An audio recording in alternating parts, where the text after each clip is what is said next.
Chairman Senate, Syed Yusuf Raza Gilani, Speaker of the National Assemblies, Sardar Ayaz Sadiq, Prime Minister of Pakistan, Mehbooba Shahbaz Sharif, members of the Parliament, distinguished guests, ladies and gentlemen, Assalamu alaikum. As we embark upon the first parliamentary year, let me extend my heartfelt congratulations to all honourable members of the Parliament on the election to this august House. I would also like to compliment the Prime Minister and both federal and provincial governments on their election victories and assumption of their responsibilities.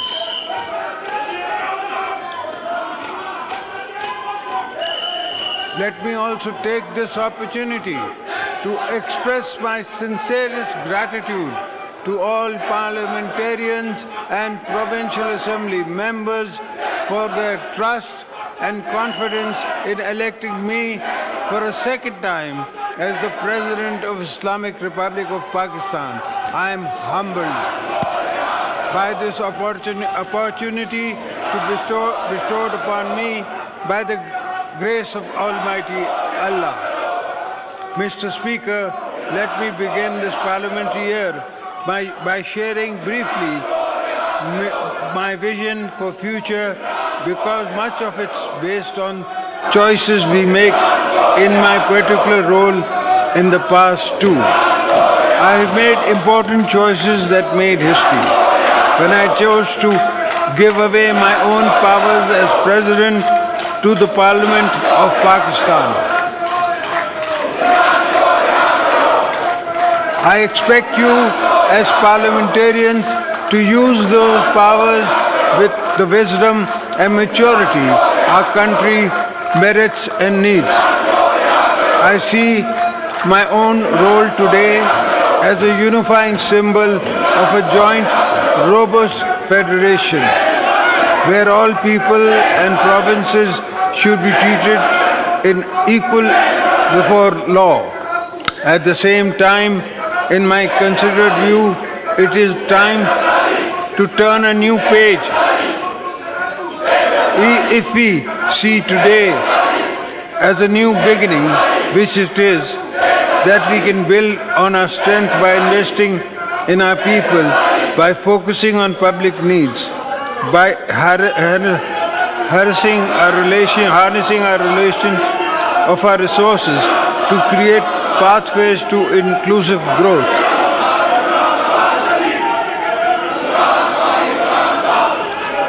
I also feel that we have little time to waste.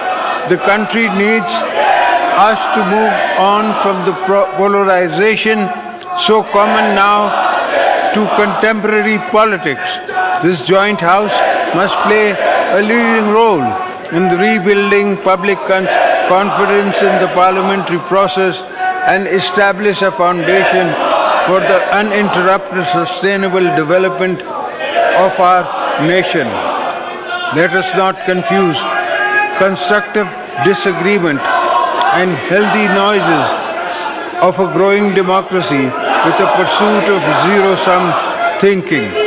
The country needs us to take pause and reflect on what we prioritize in our goals, our narratives, and our agendas.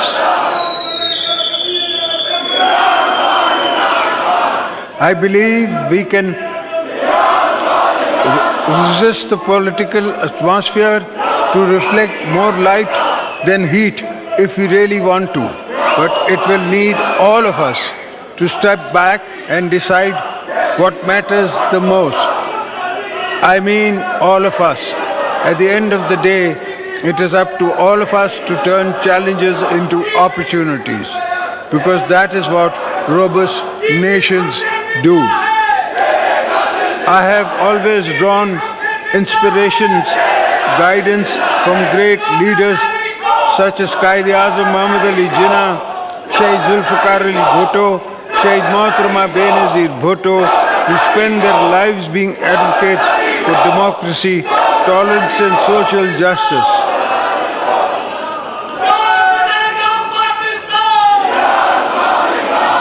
I firmly believe that by embracing the vision of these leaders, we can effectively tackle our challenges and foster an atmosphere of mutual respect and political reconciliation. The challenges we face are not impossible to overcome. They just require a fundamental of meaningful dialogues, parliamentary consensus, and a timeline implementation of rigorous reforms aimed at addressing underlying issues, both old and new, confronting us.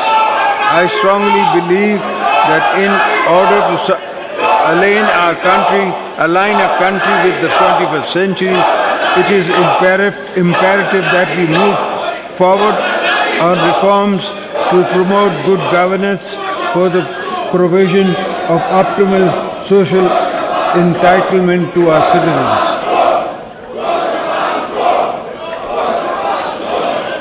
Let's begin with a vision that strives to leave no one behind. For this thought to move beyond an idea, the political leadership gathering in this House must prioritize the specific needs for marginalized communities and underdeveloped areas. By focusing on the needs of these regions, we can bridge the gap between them and the more developed areas of the country, moving the needle towards an inclusive growth model that emphasizes equality of opportunities. While there are many economic reforms the government will drive in pursuing jobs, reducing inflation, and expanding the tax net, I want to underscore the importance of promoting positive working relationship and effective coordination within our constitutional framework between the federal government and the provinces. This is an absolute essential for promoting an inclusive national development agenda, ruling out policies that execute tangible actions on the ground. I firmly believe that by driving seamless collaborations as fostering institutional coordination with intention and regularity, we can harness full potentials of our federal system to deliver positive change for benefit for people of Pakistan.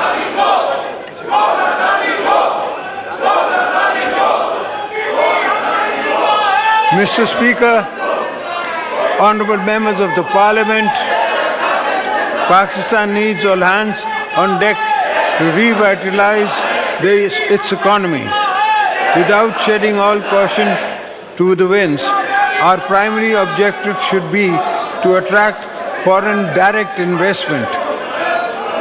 I therefore urge the government to intensify its efforts in implementing comprehensive ease of doing business reforms and simplifying the existing forest of regulations to provide an enabling an environment for both foreign and domestic investors.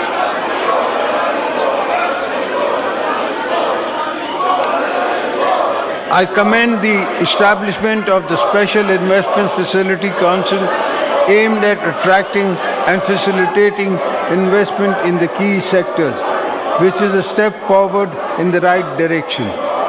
At the same time, we must accelerate our endeavors to diversify export, enhance the competitiveness of our products in global markets, introduce value addition, and venture into new markets similarly. The huge untapped potential in the agriculture, marine life, information technology, textile sector should be exploited to earn foreign exchange.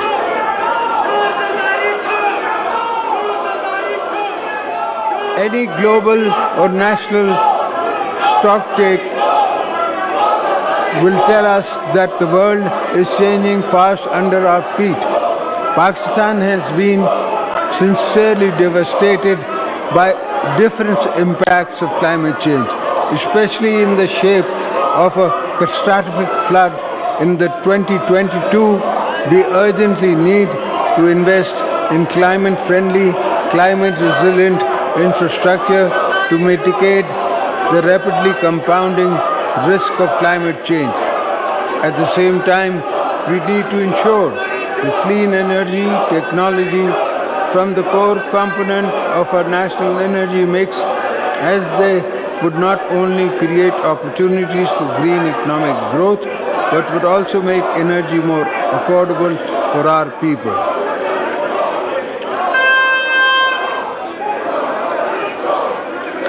Mr. Speaker, the provision of primary and secondary education is a fundamental right, and its current state should keep all governments awake at night. We must acknowledge the fact that in Pakistan there's a massive number of children who are out of school, and given our growing population, the number is growing faster than the facilities we have been providing. I therefore urge all provincial governments to bring focus and energy on transformative reforms on education sector, not just on improving access to primary secondary education for all children, but for ensuring quality as well.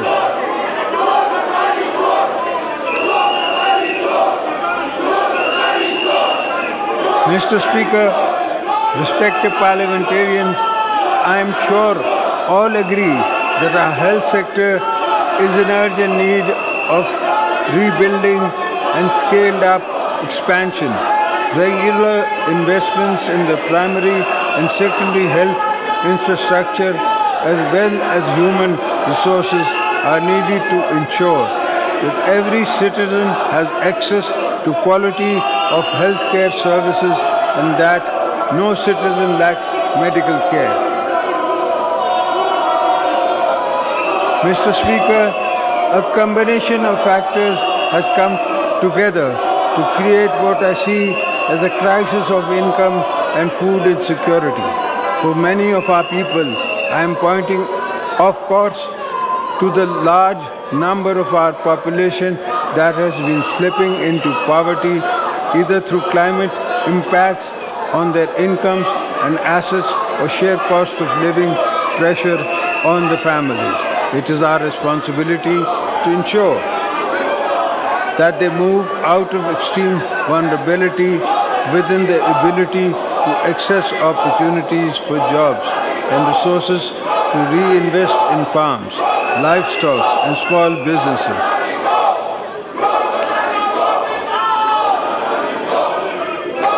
I am proud to say that I come from a political background that has rich legacy of empowering and protecting all those at the bottom of the social pyramid, including women.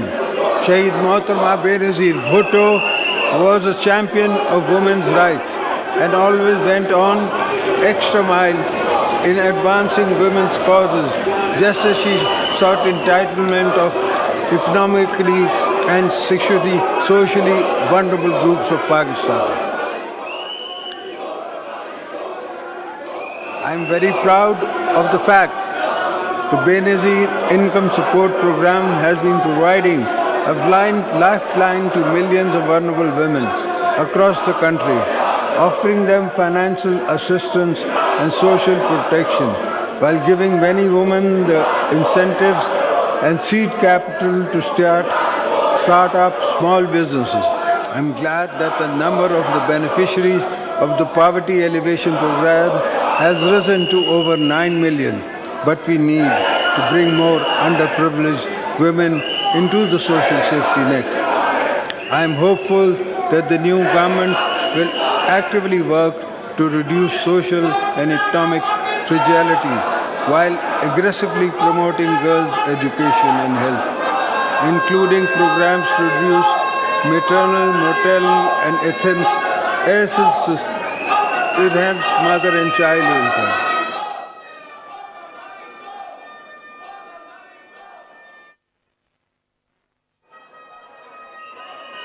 Mr. Speaker, you are aware the menace of terrorism is again rearing its ugly head and is threatening our nation's security as well as regional peace and prosperity. Pakistan believes that terrorism is a shared concern that requires collective efforts.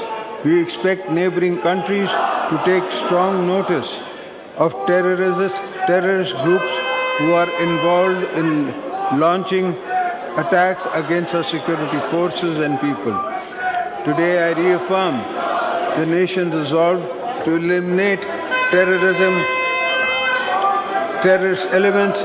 My late wife, the twice elected Prime Minister of Pakistan, Mohtarama Benazir Bhutto Shaheed, gave her life standing up to terrorists, so you will never find me wanting in building the unity and the momentum behind such an effort.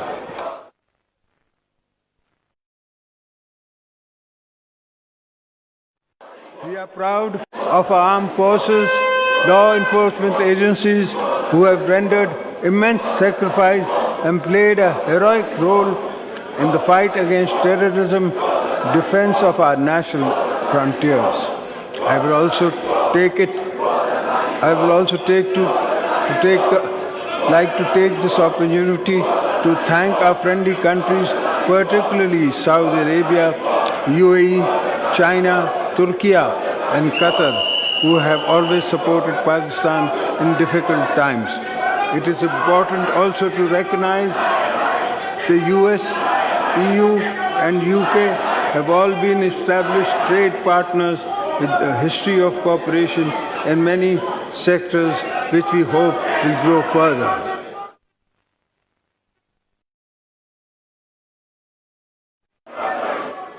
I extend my heartfelt gratitude to China for its unwavering support to Pakistan in various fields and enduring strategic all-weather friendship between Pakistan and China is a cornerstone of stability in the region. We remain steadfast in our commitment to collaborate with China to advance our shared goals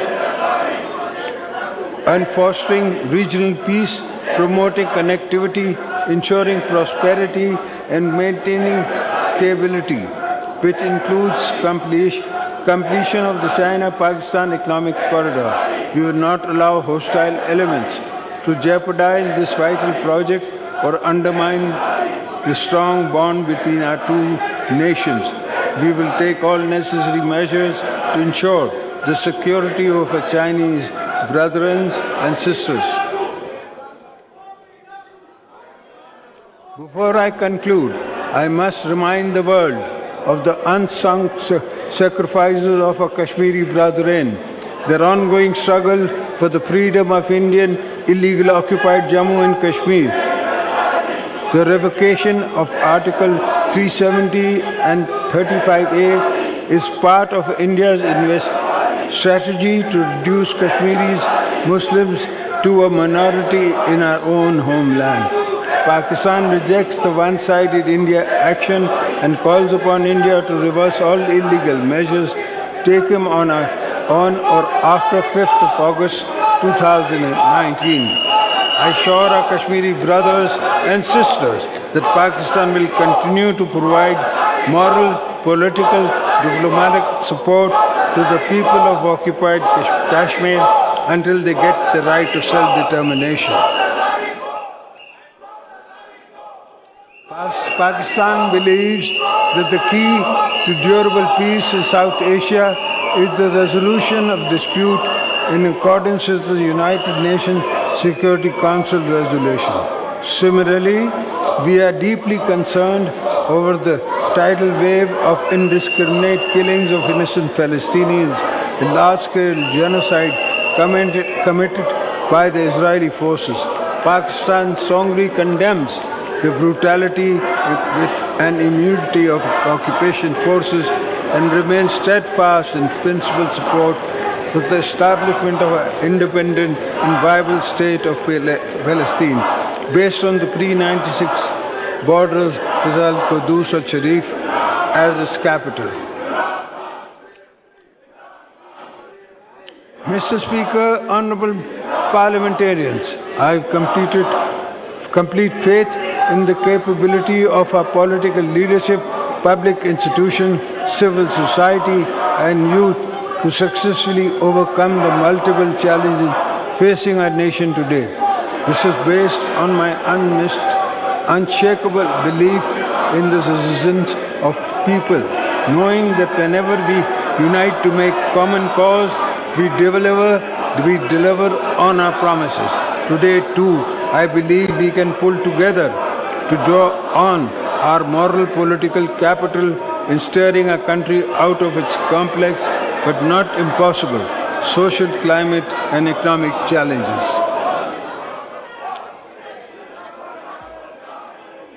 Once again, let me entreat you all to think of this great country as your driving motivation for service in this House of Parliament. Let us demonstrate a spirit and words, a renowned political ethos, a collaboration and census building as the guiding principle to lay the groundwork for a more prosperous Pakistan. I am certain that together, in a fresh start, we can start a course towards a strong, prosperous Pakistan. May Allah be our guide and support this journey. Ameen. Pakistan, Zindabad.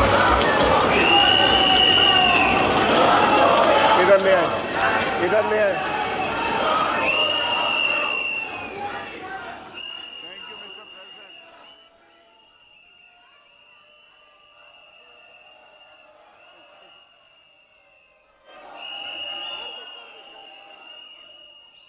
Thank you, Mr. President.